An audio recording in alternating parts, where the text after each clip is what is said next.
નમસ્કાર, સ્વાગત છે ગુજરાત ફર્સ્ટમાં સમાચારો સાથે હું છું દીપિકા। સમાચારની શરૂઆતમાં વાત કરવી છે અમદાવાદની સોલા સિવિલમાં મહિલાઓ સાથે શર્મનાક ઘટના સામે આવી છે। ડીન ઓફિસનો ડ્રાઈવર મહિલાઓના વિડીયો ઉતારતા પકડાયો છે। જી હા, એક્સરે વિભાગમાં મહિલાઓના છુપી રીતે વિડીયો બનાવતો હતો। મહિલાની સતર્કતાથી હોસ્પિટલનું આ શર્મસાર વિડીયો કાંડ બહાર આવ્યું છે। આરોપી ડ્રાઈવરના મોબાઈલમાંથી અનેક વિડીયો પણ મળ્યા છે। સોલા સિવિલમાં મહિલાઓની સુરક્ષા સામે હવે ગંભીર પ્રશ્નો ઉભા થયા છે। ડીનનો ડ્રાઈવર હોવાથી સમગ્ર મામલો દબાવવાનો ક્યાંક ને ક્યાંક પ્રયાસ થયો છે। પીડિત મહિલાએ પોલીસને જાણ કરી છે, પરંતુ હવે તપાસ સામે પણ અનેક સવાલો થઈ રહ્યા છે। ત્યારે આ સમગ્ર ઘટનાને લઈને સિવિલમાં આવતી મહિલાઓ સુરક્ષિત છે? ડીનનો ડ્રાઈવર એક્સરે વિભાગમાં આખરે શું કરી રહ્યો હતો? મહિલાઓની સુરક્ષામાં આટલી મોટી ચૂક કેમ થઈ તેને લઈને પણ સવાલો છે। શું ડીનનો ડ્રાઈવર હોવાથી મામલો દબાવવાનો પ્રયાસ થયો છે? શું અન્ય કર્મચારીઓની પણ આમાં સંડોવણી હોઈ શકે છે? તેને લઈને અનેક સવાલો છે। આખરે સિવિલમાં મહિલાઓની સુરક્ષાને લઈને હવે અનેક સવાલો થઈ રહ્યા છે, કેમ કે અમદાવાદની આ સોલા સિવિલમાં મહિલાઓ સાથે શર્મનાક ઘટના બની છે। ડીન ઓફિસનો ડ્રાઈવર મહિલાઓના વિડીયો ઉતારતા પકડાઈ ગયો છે। એક્સરે વિભાગમાં મહિલાઓના છુપી રીતે વિડીયો બનાવતો હતો અને એક જાગૃત સતર્ક મહિલાને કારણે હોસ્પિટલનું આ શર્મસાર વિડીયો કાંડ બહાર આવ્યું છે। આરોપી ડ્રાઈવરના મોબાઈલમાંથી અન્ય અનેક વિડીયો પણ મળ્યા છે। સોલા સિવિલમાં મહિલાઓની સુરક્ષા સામે હવે ગંભીર પ્રશ્નો ઉભા થયા છે। તો આપણી સાથે સોલા સિવિલના સુપ્રિન્ટેન્ડન્ટ દીપિકા સિંધલ જોડાઈ ગયા છે। દીપિકા, સ્વાગત છે ગુજરાત ફર્સ્ટમાં। અને આખી આ ઘટના સામે આવી છે સોલા સિવિલમાં મહિલાની સાથે ડીન એક્સરે જે ડીન હતો, ડીનનો ડ્રાઈવર, તે એક્સરે વિભાગમાં વિડીયો બનાવતો હતો।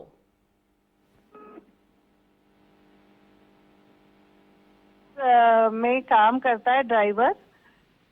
डीन का ड्राइवर नहीं है, वो डीन ऑफिस में काम करता है, लेकिन कोई भी हो दीपिका, पर वो एक्सरे विभाग में क्या कर रहा था? वो उसने मैं स्टाफ का हूँ ऐसे बोल के अंदर घुस गया था वो, और वो कुछ वीडियो बना रहा था, पर हमारे गार्ड ने पकड़ लिया उनको। क्या वीडियो बनाएगा वो?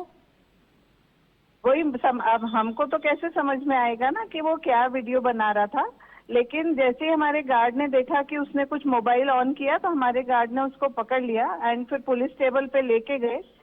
और फिर पुलिस स्टेबल पे ले जाने के बाद पुलिस ने उनके साथ बातचीत करके जो उनका आपस में, मुझे जो इन्फॉर्मेशन मिली है कि आपस में उनका कुछ समाधान हो गया, इसलिए बात आगे बहुत बढ़ी नहीं।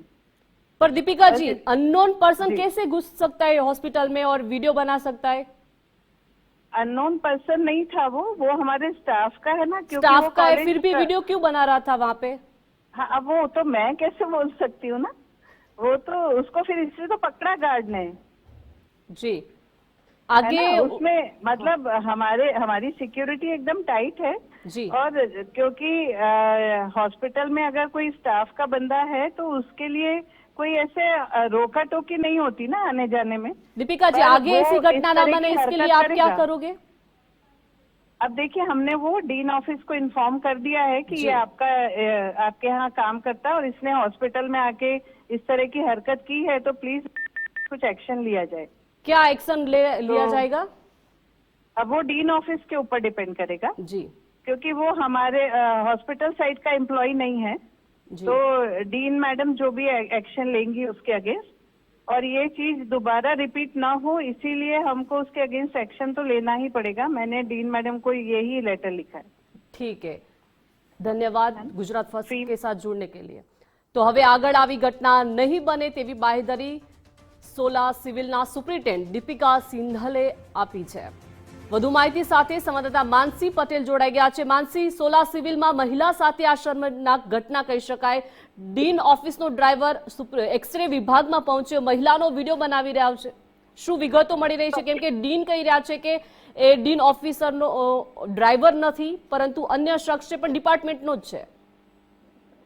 ચોક્કસથી આ કહી શકાય કે ડિપાર્ટમેન્ટ સાથે સંકળાયેલો જ છે અને અમદાવાદના સોલા વિસ્તારમાં ખાસ કરીને જે સોલા સિવિલ હોસ્પિટલમાં ખાસ કરીને માનવતા શરમાવે તેવી ગંભીર અને ચોંકાવનારી ઘટના સામે આવી રહી છે અને આ ઘટના પરથી મહિલાઓની સુરક્ષા અંગે પણ અનેક પ્રશ્નો ઉભા થઈ રહ્યા છે, કારણ કે હોસ્પિટલના એક્સરે વિભાગમાં જ મહિલાઓના છુપાઈને જે વિડીયો હતા તે બનાવવામાં આવતા હોવાનો જે ખુલાસો છે તે થયો છે, જેને લઈને સમગ્ર શહેરમાં ભારે રોષ અને ચિંતા વ્યાપી છે. કારણ કે મળતી માહિતી મુજબ આ શરમજનક કૃત્ય હોસ્પિટલના ડીન ઓફિસમાં કામગીરી અને ફરજ બજાવતા કર્મચારી દ્વારા કરવામાં આવ્યું છે. એટલે કે હોસ્પિટલ સાથે સંકળાયેલો જ આ વ્યક્તિ હતો અને આરોપીએ એક્સરે વિભાગમાં જઈને મહિલાઓના ગુપ્ત રીતે વિડીયો ઉતારતો હતો અને આ દરમિયાન તમામ મહિલાઓને નિશાન બનાવતો હતો, જેમાં એક મહિલાનું ધ્યાન પડ્યું હતું અને એક મહિલાએ તેને રોકવામાં આવ્યો અને ત્યારબાદ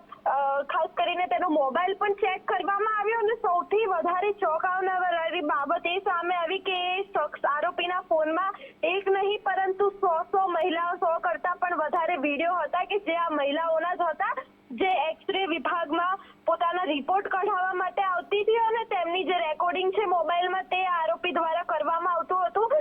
એક તરફ સુપ્રિન્ટેન્ડન્ટ એવું કહી રહ્યા છે કે કાર્યવાહી કરવામાં આવશે, તો ક્યારે કાર્યવાહી કરવામાં આવશે? કારણ કે આ મામલે ખૂબ જ માથાકૂટ થઈ હતી અને પોલીસને પણ જાણ કરીને બોલાવવામાં આવી હતી. ત્યારે હવે સવાલ એ થઈ રહ્યા છે કે હજી સુધી કેમ કોઈ એક્શન નથી લેવાયું, હજી સુધી કેમ ફરિયાદ નહીં થઈ આ મામલે? ક્યાંક ને ક્યાંક સૂત્રો દ્વારા એવી પણ માહિતી સામે આવી રહી છે કે હોસ્પિટલની બદનામી ન થાય તે માટે આ જે મામલો છે તે રફા દફા કરવાનો જે પ્રયાસ છે તે હોસ્પિટલ દ્વારા કરવામાં આવી રહ્યો છે. એટલે કે ક્યાંક ને ક્યાંક ઢાક પીછોડો કરવાનો જે પ્રયાસ છે તે સુપ્રિન્ટેન્ડન્ટ દ્વારા કરવામાં આવી રહ્યું હોય તેવું લાગી રહ્યું છે. કારણ કે મહિલાઓનો પીછો કરીને તેમના જે વિડીયો બનાવવામાં આવતા હતા આ સૌથી વધુ ગંભીર ઘટના છે અને તપાસ દરમિયાન પણ તેના ફોનમાં અનેક શંકાસ્પદ વિડીયો હોવાની વિગતો પણ સામે આવી રહી છે, જેના કારણે આશંકાઓ પણ વ્યક્ત કરવામાં આવી છે કે આ પ્રકારની જે હરકતો છે તે લાંબા સમયથી ચાલતી હતી. કારણ કે તેના ફોનમાં 100 કરતા પણ વધારે વિડીયો રેકોર્ડિંગ હતા અને આ સાથે પણ એ પણ બહાર આવ્યું છે કે આરોપી કોમ્યુનિટી મેડિસિન વિભાગમાં ખાસ કરીને અવારનવાર આવતો હોવાનું પણ સામે આવ્યું છે અને ડીન ઓફિસ સાથે જોડાયેલો છે અને આ કારણે જ આ સમગ્ર જે મામલો છે તે દબાવવાનો જે પ્રયાસ છે તે તંત્ર દ્વારા કરવામાં આવ્યો છે. જો આ દાવાઓ સાબિત થાય તો તે તંત્રની મોટી બેદરકારી અને જવાબ. જી બિલકુલ માનસી, આભાર વિગત સાથે જોડાયા તે બદલ.